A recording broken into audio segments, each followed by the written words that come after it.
vérité religieuse spécifique que Pascal va présenter les hérésies comme des vérités partielles et partiales qui peuvent être distribuées de part et d'autre de l'orthodoxie catholique.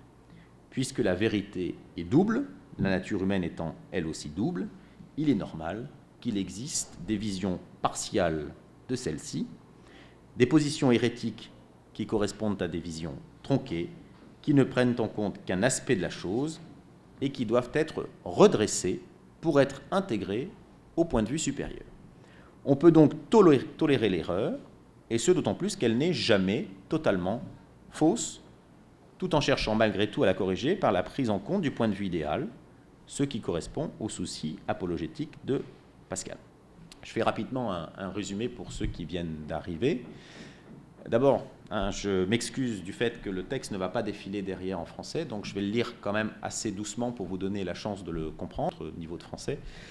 Alors, ce que je vais essayer de voir, c'est la position de Voltaire à l'intérieur du débat autour de la tolérance, tolérance religieuse et tolérance politique. Et je viens de commencer par la question de la tolérance religieuse. Je viendrai ensuite à la tolérance politique, et j'ai pris un premier cas de figure, le cas de Pascal, qui dit au fond qu'il existe une vérité en religion, mais que malgré tout, ce n'est pas parce qu'il existe une vérité que l'on peut contraindre par la force les croyants à y adhérer. C'est peut-être la position la plus difficile, celle de Pascal ici. Deuxième manière de traiter ce problème de la tolérance religieuse, cette seconde manière de traiter la question, c'est celle qui est adoptée par ceux qui pensent aussi que la vérité religieuse existe, mais qui considèrent néanmoins qu'elle ne peut pas être connue, qu'elle est essentiellement cachée et qu'elle ne se découvre que de manière partielle et morcelée, ce qui fait qu'on ne peut pas l'atteindre. Groupe à la fois ceux qui pensent que toutes les religions sont partiellement vraies, pourvu qu'elles reconnaissent leur caractère partiel et qu'elles se rapportent toutes à la transcendance d'une vérité pure qui reste cachée, et ceux qui cherchent, deuxième branche de l'alternative si vous voulez, ceux qui cherchent à établir un credo minimal, un minimum commun à l'ensemble des positions religieuses, parce qu'elles conviennent toutes en quelque chose d'identique.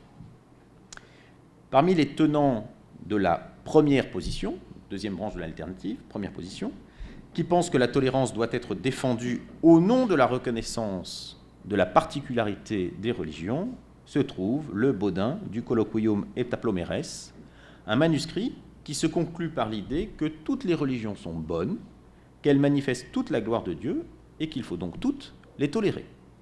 Cette position sera reprise par Lessing dans la fameuse scène du conte des trois ados de Nathan le Sage, où l'on retrouve un message. Tout individu peut vivre librement sa religion, pourvu que toutes les religions particulières reconnaissent le caractère partiel de la vérité qu'elles illustrent et que chacun accepte de ne posséder qu'une partie de la vérité. Les tenants de la seconde position, toujours à l'intérieur de la deuxième doctrine, pensent que la constitution d'un credo minimal permettrait de surmonter les divisions et les affrontements des particularismes religieux. Ils en appellent donc à une religion naturelle qui postulerait qu'il existe des articles fondamentaux communs à toute religion. On peut penser ici, par exemple, au De Veritate d'Herbert de Cherbury, où sont proposés 5 articles fondamentaux de la religion naturelle. Premier article, tout le monde devrait s'entendre, tous les croyants devraient s'entendre sur ces 5 articles. Premier, il y a un Dieu. S'il y a un Dieu, Dieu doit être servi. Troisième, s'il doit être servi, il faut donc un culte, et ce véritable culte, c'est la piété. Quatrième article, il faut se repentir de ses péchés. Et enfin, cinquième, il y aura une rétribution à nos actions post-mortem.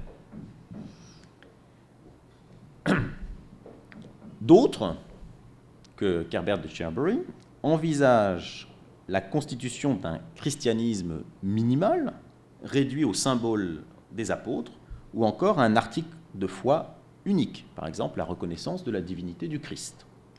Cet article de foi unique serait le commun dénominateur de toutes les églises chrétiennes.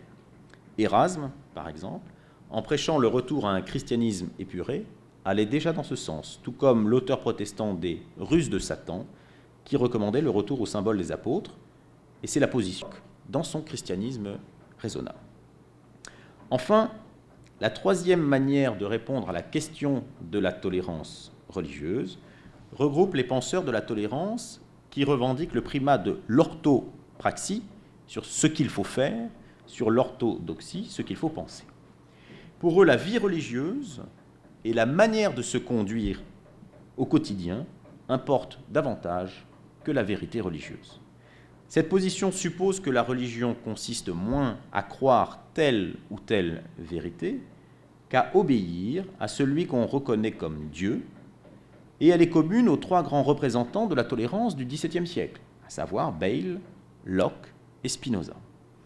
Dans son commentaire philosophique, Bayle montre que le problème est moins de croire le vrai, il est d'ailleurs impossible d'être sûr de posséder la vérité dans le domaine religieux, que de croire sincèrement. Au fondement de la foi se trouve une bonne foi, une sincérité, qui est la volonté seule et dont Dieu seul est juge. D'où l'insistance de Bayle envers l'inviolabilité de la conscience et le retour au concept de conscience errante. On ne doit pas être puni si l'on se trompe de bonne foi. On trouve une idée approchante chez Locke, pour qui chacun a le droit de déterminer ce qu'il croit être nécessaire à son salut, où l'on retrouve là encore le critère de la sincérité.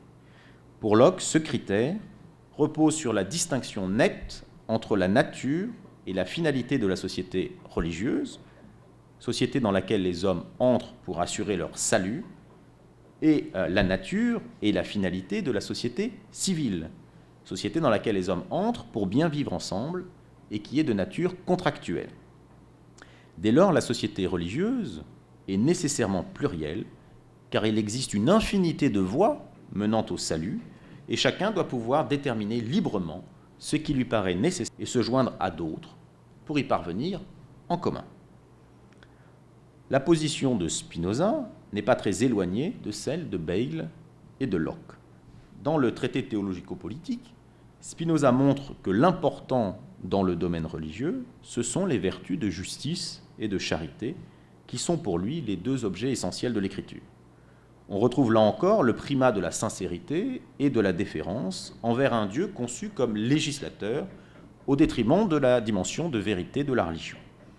De ce point de vue, le domaine de la vérité est hétérogène au domaine de l'obéissance, ce qui permet à Spinoza d'opposer le salut par la raison, décrit dans l'Éthique, au salut par l'obéissance, que présente le traité théologico-politique.